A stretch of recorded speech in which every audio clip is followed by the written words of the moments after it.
Hey now everybody, Jamie here. And you know, the past couple of weeks I've been thinking about something. I had this topic on my mind and I've had a lot of conversations about it and even came up a little bit on our last podcast. And I wanted to get it out there and see what everybody out there in the community who watches my videos kind of thinks about this. So to kind of set it up, in the last episode we reviewed a game called Aristia. Aristia is a board game from Corvus Belli. Corvus Belli is a miniatures game company who designed and puts out expansions for Infinity, the miniatures game. And this board game, Aristia, is an arena combat sports game. It's like a futuristic sports game where it's kind of like gladiators going into an arena and fighting each other, and you're trying to control points around the board. Although, since it's futuristic, you got machine guns and sniper rifles and all sorts of different stuff. So now the thing I wanted to talk about was one of the points we made about the game during our review is that all of the characters that are in the game are very reminiscent of characters from the video game Overwatch from Blizzard. If you don't know what Overwatch is, you're under a rock apparently. Because it's a gigantic video game, first-person shooter, all kinds of different weird characters with weird abilities. And it kind of would lend itself great to a board game because board games love to have characters with weird abilities. Well, in this game, every single one of the characters feels very much like an Overwatch character. Now, let me stop and say real quick that this RSDA game is terrific. I love it. It's a great game. It's got great miniatures. It's got great artwork. The design of the game and the combat mechanics are terrific. I really enjoyed the game. It was a lot of fun. And the fact that these characters were reminiscent of Overwatch did not bother me. As a matter of fact, it made the game more fun for me ultimately. And Steve as well, because both of us love to play Overwatch. We're Overwatch junkies. We play 2-3 times a week together with some of our buddies. We get together late at night and play.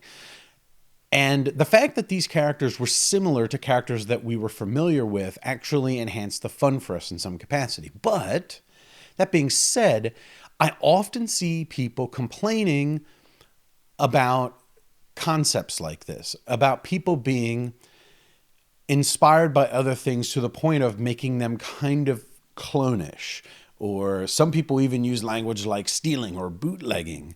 And I have to say that I totally understand where people are coming from when they say that sort of thing, because from an artist or designer or anything like that, any person that creates something standpoint, it's kind of annoying when you do something and someone else comes along and takes it and uses it for their own benefit, even though they change it around some, you know. It gets you in a weird spot. But I have to say that at this point, like, sometimes I don't care. Like in this case with Aristia, I was actually happy that they did it. I thought it made it cooler for me, a cooler experience for me. And honestly, every company out there is doing this. Every artist, every designer, everything is taking something someone else created and making it their own. I mean, at this point, look at Overwatch, for example. I mean, I'm talking about Aristia kind of using similar style of characters. Overwatch's characters all come from Team Fortress 2, so they got nothing to complain about there. You know what I'm saying? But the fact of the matter is, if you're designing a board game, you look at all these board games, and many of them have game mechanics that someone else designed, and they're just using those game mechanics and developing something new and making it their own. This is something that happens every single day in the board game community. I mean, there's thousands and thousands and thousands of games brought out every year, and there are almost no unique designs out there. I mean, there are some, and that's kind of cool that people are starting to try to innovate in some capacity. But I'll tell you, 99% of them are derivative from other games that have already existed in the past in some capacity. And it happens everywhere. There's this great story from years and years and years ago, and it's all over the internet. You can find articles all over the place. As a matter of fact, I talked to some people who kind of should be in the know, who said that, yes, this is kind of pretty much what happened. Blizzard, the guys who designed Overwatch, one of their first games was Warcraft, Orcs and Humans. And for years, I was always like, man, like Orcs and Humans, and then later StarCraft, they're just basically like Games Workshop intellectual properties, 40K and Warhammer Fantasy. Well, After reading some articles, that's absolutely true. They were designing that original Warcraft, Orcs and Humans, hoping that they could license Warhammer Fantasy and use it in their video game. They had talks with Games Workshop and everything, but Games Workshop said, you know what, no thanks, we're not interested in doing this. So Blizzard went off and basically made a variation of the Warhammer Fantasy world for Orcs and Humans. And as everybody knows, Warcraft went on to be one of the biggest video games in history. At this point, what is it, like 10 years later, and it's still going strong, Warcraft, World of Warcraft. And even going then further, like, it's not like Games Workshop designed the concept of medieval fantasy or science fiction with guys in armor. This is not something new for the world in general, but Blizzard was inspired and basically used a lot of the elements of 40K and fantasy to make their video games, their biggest video game in history. And I mean, we're talking fantasy.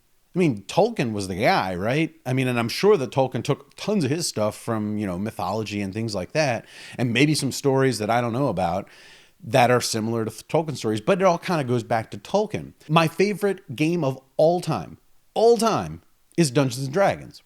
The whole thing's derivative. The whole thing is taken right from Tolkien. As a matter of fact, when they first designed it, some of the monsters and things that they had in the game were called Tolkien things. Treants, obviously, are Ents. They were originally called Ents in the book. They had the Balrog in the book. They called the halflings hobbits in the book. And the Tolkien estate came along and said, like, hey, you guys can't be doing this kind of junk. You gotta fix this. So they went and they changed it all over. They changed Ents to Treants and hobbits to halflings and things like that. So my favorite game in history is derivative from something else. And even when you look at the podcasting world, I'm a podcaster. My main day is producing podcasts. And, I'll admit that when other podcasts do something that I came up with, sometimes I'll bitch about it. Sometimes I'll be like, man, why couldn't they come up with something original? Good grief. But listen, like, when I designed my podcast originally and started putting it together, it's derivative. It's derivative of other things that inspired me. Howard Stern, D6 Generation, Fear the Boot. They're my three main influences in how I wanted to form a show. I wanted it to be like a family of people. I wanted it to be fun and feel like you're sitting around the table with your buddies talking about games, goofing on each other and laughing about the same jokes and things. And those three shows had those things. And they were sort of the template that I used to develop my own thing. So my show was inspired by other people's work as well. And you can say I stole it. You can say that I bootlegged other people's work. But it's the thing is we have to stop using that kind of language because everybody does it every day and it's inspiration. People inspire other people to make cool things. But we don't know where that line is. Where's the line from theft and inspiration? There is no line. Because there's no law about it either. There's no law about making this character look like that character and kind of have similar powers, or there's no law for you can't have a 3-hour show that has multiple segments throughout it with a bunch of different friends talking. I mean, there's no law and there's no line as to what's the right and wrong thing to do. I love to give people the benefit of the doubt because I see the goodness in people. I see the goodness in publishers and designers and artists and all these people that are doing great things and making people happy. And I want them to take ideas and make them better. This is terrific. I love it. And of course, plagiarism's an awful thing. And I never want anybody to just completely take something and redo the whole thing, just duplicate it for their own profit. That sucks. But we have to give people the benefit of the doubt. And we have to let people learn and be inspired.